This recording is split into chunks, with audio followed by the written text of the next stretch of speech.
La corruption, ça n'atteint pas simplement tel secteur ou tel autre secteur, ou telle personne ou telle autre personne. C'est devenu absolument généralisé, d'un bout à l'autre. Et ça n'a pas été comme ça. Je ne dis pas que notre pays était un pays où il n'y avait pas de corruption, il y avait une certaine corruption, tout est relatif, bien sûr. Tout est relatif. On ne peut pas l'arrêter totalement. Mais depuis 1960, pratiquement, le système s'est généralisé. Vous avez des jeunes ministres qui restent à peine 6 ou 7 mois au ministère et qui sortent enrichis de façon scandaleuse. D'où vient cet argent-là? Comment ont-ils pu le gagner? Mais tout le monde le sait, et le petit peuple le sait. Pour 80% de la population, rien n'a changé. Ce qui a changé, c'est pour les profiteurs. Il y avait, pendant le protectorat, la colonie française, ici, qui était 400 000 ou 450 000, qui était installée dans le secteur moderne de l'économie, les Marocains étaient en marge. Bon. Maintenant, les Marocains ont pris la place des Français qui sont partis, et ils ont la même situation que les Français qui sont partis. Leur niveau de vie est non pas comparable à celui du niveau européen, mais même supérieur. La répartition des richesses, du revenu national est... Ah oui, il y a ceux qui s'appauvrissent et qui continuent à s'appauvrir, et ce sont les millions.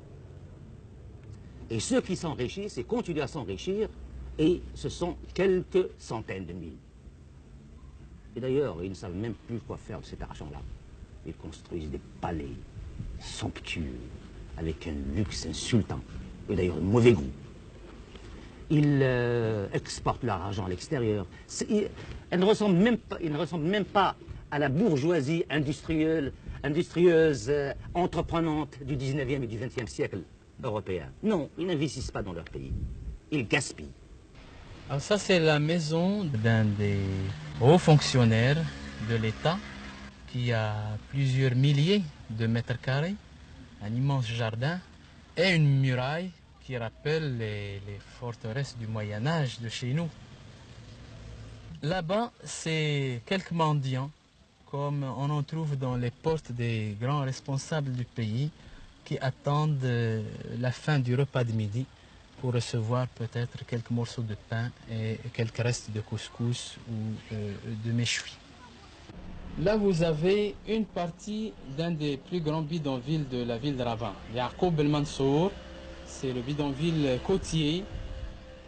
Les baraques que vous voyez là abritent en fait une population énorme qui vient de toute la région du Maroc, notamment du sud marocain et des provinces environnantes à la capitale, mais aussi du nord du Maroc. Ces gens viennent à la recherche d'un travail, à la recherche d'un emploi, et une fois dans la ville, ils se heurtent évidemment aux difficultés de trouver cet emploi ou ce travail. Ce bidonville n'a rien de particulier, sinon la muraille que vous voyez au fond, et que nous appelons à Rabat la muraille de la honte, parce que c'est une muraille qui a été construite sur les ordres du roi depuis plusieurs années pour cacher effectivement ce bidonville aux passagers, aux automobilistes qui logent la côte et qui vont sur les plages environnantes de Rabat, c'est-à-dire qui vont sur Temara, Skhirat et autres plages de la côte pas loin de la capitale. C'est exact. À son palais de Rabat. C'est exact, oui. Qu'est-ce qu'on risque à faire de l'opposition quand on est membre d'un parti politique opposé au roi au Maroc? Eh bien, on risque énormément de choses. On risque la prison, d'abord, on risque l'enlèvement, on risque la disparition, on risque même la liquidation physique. C'est l'expérience de 10 années ou de 12 années de pouvoir absolu qu'on a eu. Vous avez fait de la prison? Vous avez d'ailleurs en face de vous la prison de Rabat, la prison civile de Rabat, où personnellement j'ai passé 9 mois en détention préventive, et comme le dossier était vide, j'étais libéré à la fin, mais après 9 mois de détention sans aucun motif valable. Et pensez-vous que les Marocains, l'ensemble du peuple marocain au nom duquel vous parlez, soit mûrs pour la démocratie? Mais vous savez, on n'est jamais mûr pour la démocratie qu'en la pratiquant. Il faut bien la pratiquer pour être mûr.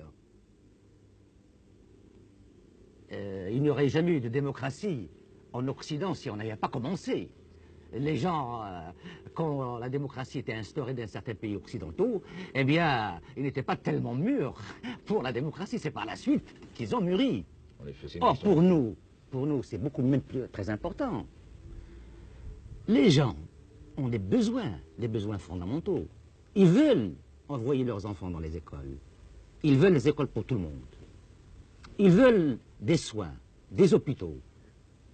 Les paysans veulent la terre.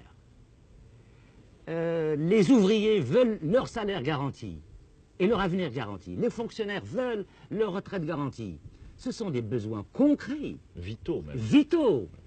Pour cela, on n'a pas besoin d'avoir des millénaires de démocratie, de parti de démocratie pour l'exprimer. Et les gens savent déjà l'exprimer. Quand les étudiants manifestent dans les rues, vous savez, ce n'est pas comme les mai 68 dans les pays occidentaux. Il y a une rupture peut-être entre la jeunesse et la famille, etc. Bon, chez nous, on ne se révolte pas contre une société de consommation. Non, ils veulent la société de consommation. Oui, elle n'est pas encore là. Elle n'est pas encore là. Ce qui fait donc que les garçons, les jeunes filles et les jeunes garçons, eh bien, ils sont porteurs des inquiétudes et des espoirs de leurs parents. Après tout ce que vous m'avez dit, pensez-vous que le roi, dans sa personne et dans son pouvoir, dans sa manière de gouverner, est l'obstacle majeur à ces revendications fondamentales? Eh bien, il est placé là où il est, et du fait qu'il est le chef d'État, qu'il détient tous les pouvoirs, eh bien, c'est à lui de prendre cette initiative. Si l'initiative ne vient pas de lui, eh bien, il faut craindre le pire encore pour l'avenir. Mais nous avons également le souci de la stabilité de notre pays. Nous ne voulons pas que notre pays tombe dans le chaos. Nous ne voulons pas que notre pays soit l'objet de coups d'État successifs tous les 6 mois ou tous les ans ou tous les 2 ans. Nous savons que nous ne pourrons véritablement lutter contre le sous-développement, mobiliser le peuple pour cela, qu'en ayant la stabilité. Et cette stabilité ne peut être, à notre sens, que par la démocratie. C'est pour cela que nous exigeons, que nous demandons, dans l'intérêt du pays, peut-être même dans l'intérêt de la monarchie elle-même, la convocation d'une assemblée nationale constituante, etc., cela ferait un choc. Parce que tout ce qui a été fait jusqu'à présent est complètement dépassé.